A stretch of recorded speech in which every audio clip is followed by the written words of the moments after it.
I'm excited to say we're here with Tara Johnson. Tara is founder and finance expert at the Food Finance Institute at the Universities of Wisconsin's uh, Food. Let me start that over. Tara I know it's Johnson, a lot of F's. right? It's a lot of finance. Yeah. Tara Johnson is founder and finance expert at the University of Wisconsin's Food Finance Institute, which provides training, coaching, and consulting to help food and farm businesses become more profitable and financially resistant. Tara founded Wisconsin Specialty Protein, the maker of Tara's Whey, and sold it in 2013, but her name lives on in the company's flagship product, now called Simply Tara's. Tara hosts the Edible Alpha podcast and is a frequent speaker, teacher, and financial consultant to sustainable food and farming businesses, communities, and economic development organizations, as well as social venture funds and investors. She has a graduate degree in applied economics from the University of Wisconsin. Tara, thank you so much for joining us at the Food and Ag Tech Huddle. It's great to be here. For starters, we have to talk about Tara's Whey. Yes, we do. And that's Whey, Whey. You fundraised for and built the country's first whey factory that could segregate organic whey production. That seems like an amazing feat. You had been in the dairy industry and realized this Mhm. need. Tell us about how you did it. Yeah, so I had started, I was running a cheese company and I had started getting the company making organic cheese, and there was no way to add value to the whey at the time because at the time all whey protein processing facilities were like bolt-ons to big cheese plants, and they'd run 24/7, and you couldn't like shut one of those down and run a little bit of organic whey and then start it up again. So it was very inconvenient. So there was definitely already a market, and I knew that. I helped sell the company I was running back to the family that founded it, and there's a whole other interesting story there. But I was too young to retire, and I said, I'm going to be the crazy person who builds this whey plant that we all know we need, but it is a heavy lift. It is a very capital intensive process, right? And whey is 95% water, so you have to take all that water out to get the valuable stuff. Then you gotta isolate the protein. You have to dry it. My dryer was 65 feet tall. Um, I had to raise at the time 14 million to start that business, and I was doing that in around 2008. The technology. I have a great napkin story. I got on an airplane and I flew to San Francisco and had a lunch with a guy who was Irish and like a PhD in whey protein, right? This guy was the world expert in whey protein. And I said we needed to design a batch processing facility, and he designed it on a napkin. And I got on the plane and flew back in the same day with my little napkin that that became the kind of the roadmap for how we were going to solve this problem. When I raised the money, $14 million was a lot of money to raise, and I had no sales, right, at the time. So people would always ask me, like, where did you get all that money? And I said, kind of from everywhere. One of the things that's really different about food in particular, food and food manufacturing, and this is true for ag manufacturing too, like cleaning and storage and all of that. There's a lot of assets in this, right? Stainless steel. We had miles of stainless steel pipes in my plant. And that's debt financeable if you can get offtake agreements for while you're doing fundraising, people who signing letters of intent to purchase and to supply. So it's more like financing energy facility or something than it is a typical startup brand, right? It's really Well, a different. software company, right? A Yeah, SaaS company, particularly, right? yeah, CX. exactly.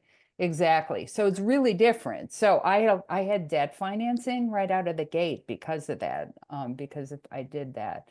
I had debt financing, we did a lot of energy savings. We were a green manufacturing facility and so a lot of energy savings and money from power companies was in the deal. I did have investors in the deal.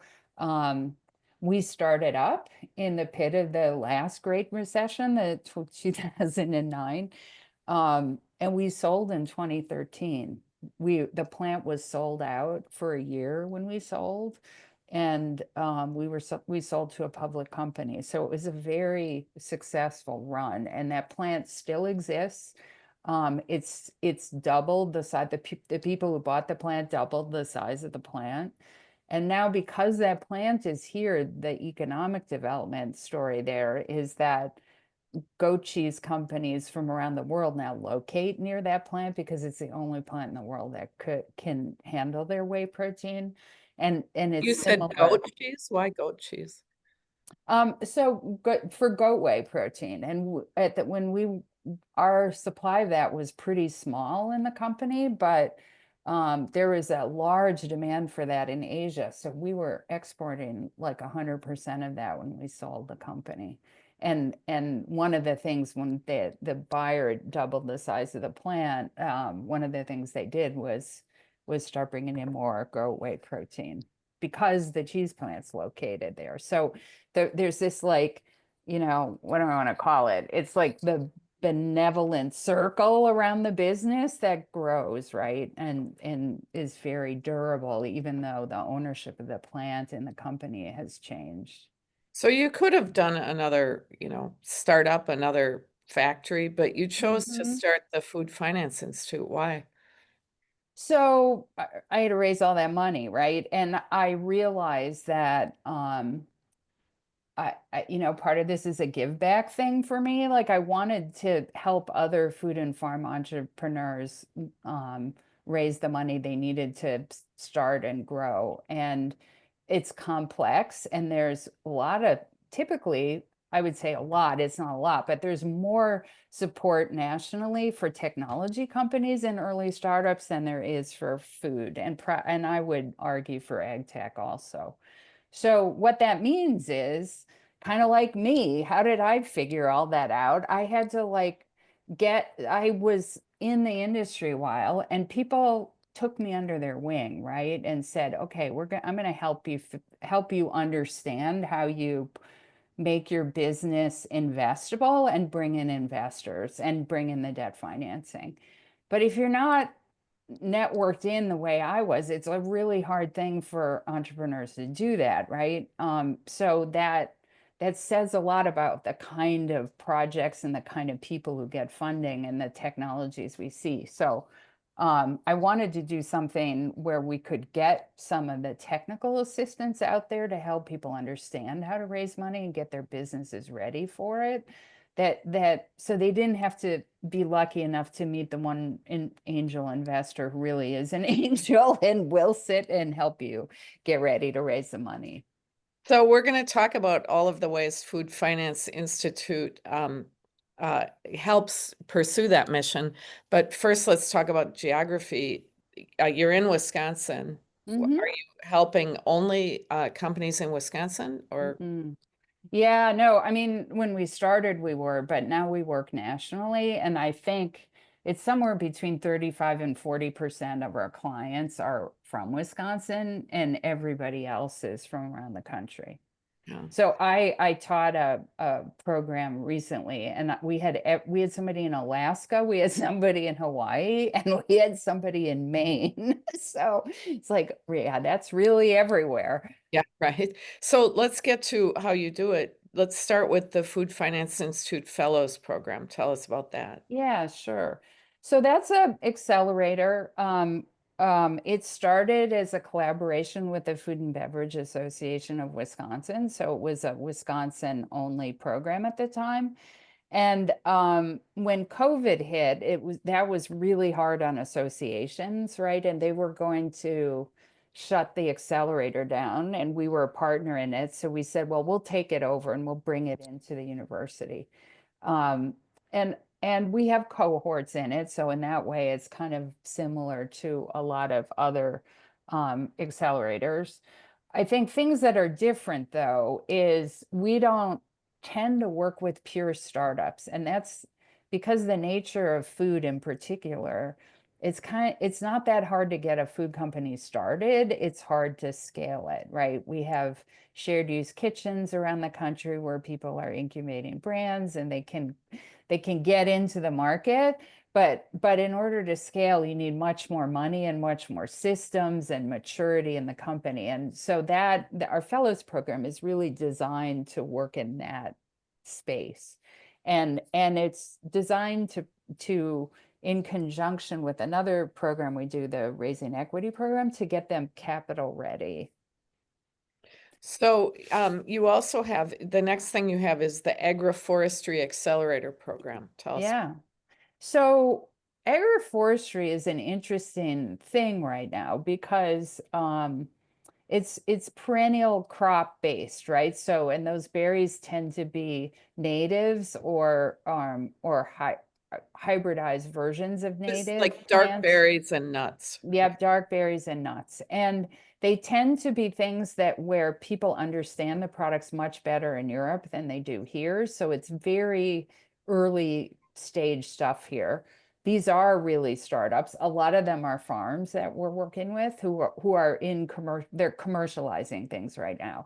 And one of the interesting things about the berries in particular is they have really high anthocyanins in them and a lot of functionality. So they're used medicinally in Europe.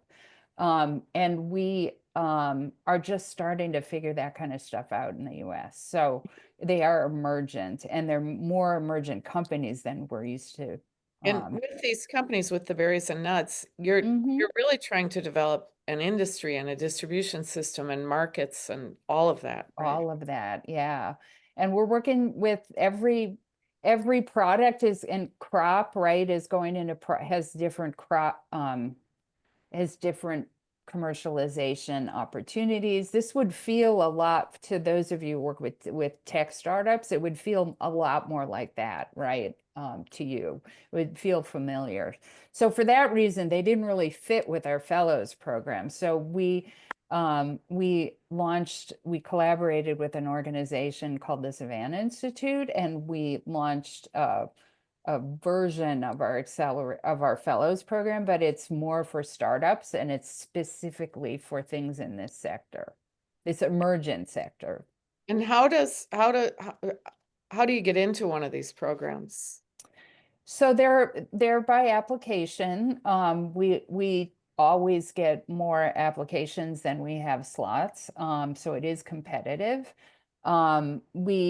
Depending on the program, you may have to, it's maybe a pay to play situation or not. It kind of depends. Usually not though. We tend to be able to raise funds from various sources to be able to cover the costs of delivering the program.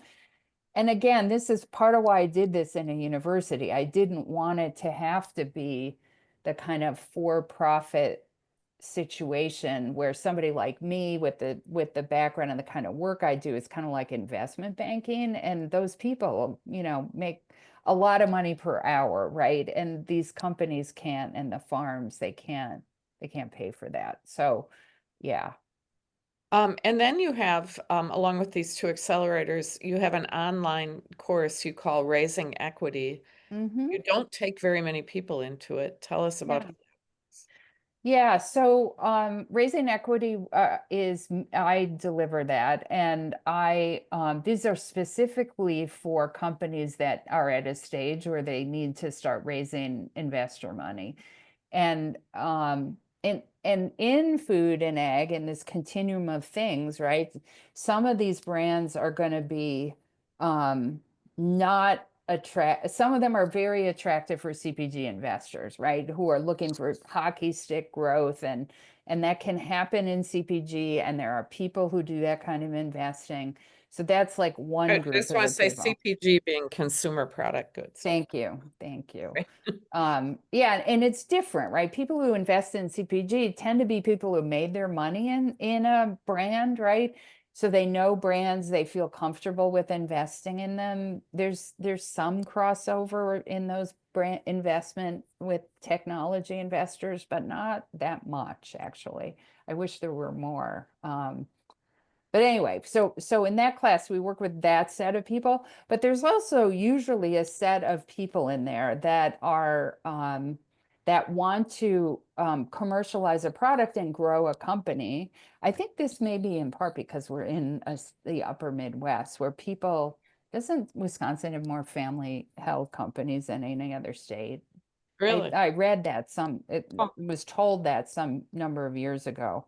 My joke about that is that when I sold Tara's Way, when I sold that company, when I would talk about it on the West Coast, everybody was like, "Oh, how cool! What brand are you going to start next?" And on the East Coast, people always wanted to know how much money I made. And here, people like my dad was like, "Why did you sell your company? You should be building it to give to your kids." Like, he was like, and people would ask me if I was all right. Like, I was like, what? Like, it was, so what's unique about this class, though, is you take maybe 10, 12 people into the class, mhm. and there's a lot of customized working with them on getting their particular enterprise financed, right? Yeah, exactly. And designing the capital stack so it aligns with their business. Because in food, they can be very different. Like what I told you about Tara's Way is very different than a CPG brand that's going to have no assets, right? So there's a lot of work that I do customizing that. And then also thinking through how to design your equity offering to make it attractive to investors. Right. Like in software companies, there's kind of a path. Like we all kind of know how that works. Biotech in Madison is like that too. But like who does what at what stage? People don't really understand that for food. So getting them help has been really transformational. Like I did some looking at right now of the companies that we've worked with between Fellows and Raising Equity have raised over $40 million, which Oh, is a lot for in our space, right? We're not like a, one biotech company would raise way more than that, but in our space, that's a lot of money. give us an Um, example of a company you've worked with. yeah, so I've got a couple that I thought your folks might be interested in. So there's a company called in Milwaukee called Milwaukee Pretzel. They make Bavarian style pretzels, which you think, oh my God, yawn, like what? I think they now have 100 employees, right? Yeah, and they're all over the country. Their pretzels are like this big. They're made with rye flour in the traditional way. Their biggest channel of distribution is not retail. They're barely in retail. That is an awesome thing for a microbrewery to have for food because you just heat it up in the oven, right? It's so they've done an amazing job with that, and they're located in Milwaukee. Um, we've been doing this long enough. Some of our companies have even exited. So we worked with a software company called ReadySet, which was visualization software for retail stores. So for a brand, you could put your brand in the visualization software and help figure out how that would look and work in a various retailers. And you could say, I'm going into Kroger. They had software that already knew what Kroger stores look like. It's fascinating. That ended up selling this year to a company called One Door. So that was a super successful exit, and it was a software company. We also have worked long-term relationships, which is another interesting thing about what we do. So Cedar Grove Cheese has been around for a couple generations in Wisconsin. They adopted a software program that was actually in our program called Qgistics, which is a inventory started out as food safety paperwork tracking software, which is a big issue in food, right? But then it morphed into inventory management as well because they're very closely aligned with each other. And then they added a QR code capability to it, which a company called Cedar Grove Cheese is now they adopted Qgistics. You can take a picture of the QR code on a piece of cheese and find out who the cheesemaker was, what day it was made, but also all the way back now to which farm's milk was in it. And that level of transparency and traceability is like no big companies are doing that right now. And now we're working with one of the big milk suppliers there, who is he and his daughter are launching a artisan cheese products made from the milk that's going into that plant, and they can keep all that straight because of that software. So that's like a 10-year story of working with the various partners. And that's a really cool thing to see happening. All kinds of economic development and interesting things have come because of that. So yeah, those are some examples. You mentioned this finance forum that you run every year in Madison, Wisconsin. Yeah, Tell us about that. I mean, I would think some people might be interested in coming to that. yeah. It's usually in September. It's in Madison. It is it's a time where we do um some sessions, so for learning purposes, right, but specifically with an emphasis on finance, right, and money sources and what's going on, all those sorts of things. There's also for brands, for food brands, there's an opportunity for them to table, so that people who come, and the people who come could be buyers from stores, they could be investors, they're banker people there. So tabling is a really good opportunity for them to get in front of those people. We usually do tours to some of the companies, the sites of some of the companies we've worked with, and a lot of networking possibilities there. So yeah, that event has been growing every year, and I think we might be outgrowing our venue and need to go somewhere else next year, potentially. And I teach that raising equity class I told you about. I do that for 2 days prior to that as like a pre-conference workshop. Think of it that way. But it's very powerful to do that raising equity work in a room with other people who are doing the same thing, and with me there in person. So it's a really great resource. It's neat the way you've translated the entrepreneurial success you had into, I guess, paying it forward, and it's great to hear. Yeah, no, I'm so happy with how this is working, right? And it started out with me because I'm an hopeless entrepreneur. And now we have, I think, 13 employees on the team. And Sarah, the director of FFI now, was my first employee back at the Wave Company. So it's really cool to have her in a leadership position now here. Well, thanks so much for sharing it. And people can find more information on your website. And those who are here will receive a contact list with your email so they can get in touch. Wonderful. Thank you so much for inviting us. Thank you, Tara. Talk to you. Yeah.